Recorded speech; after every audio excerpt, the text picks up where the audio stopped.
Well, it's certainly recommended to engage in a full mobility and dynamic flexibility session before you begin your practice. There are several specific exercises I like to do in preparation for the jack-in-the-box squat. One each for the hips, knees, and ankles. So starting with the hips, working down, we're going to make figure eights using the hips. So feet shoulder width apart or wider, depending on where you're comfortable.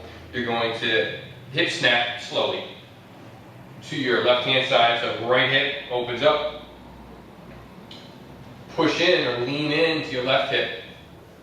Hip snap in the opposite direction, push into the right.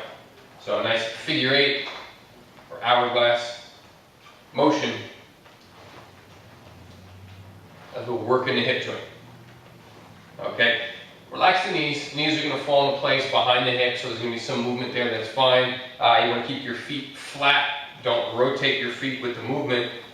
You'll feel some tug at the ankles. That's cool, right? Depending on where your mobility's at.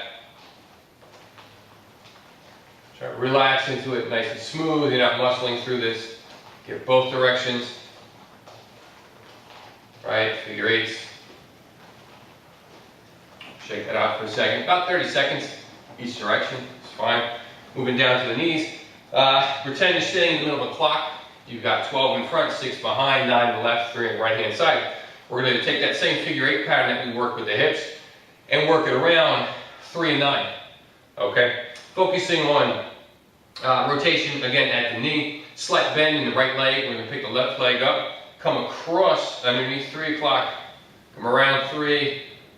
Rotate that knee back under around 9 and over. So the hip comes into play, as is the ankle slightly, but the focus here is on the knee. Get both directions. Really try to focus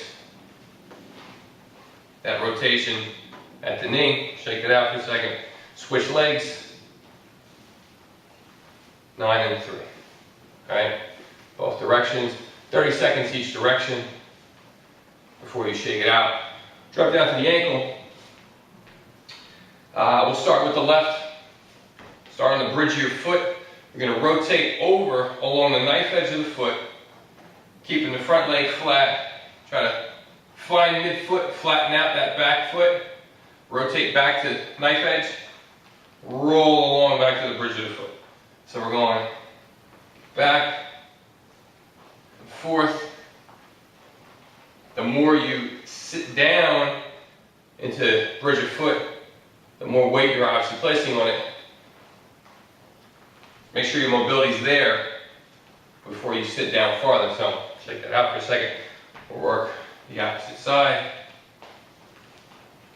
30 seconds each direction. You're good to go.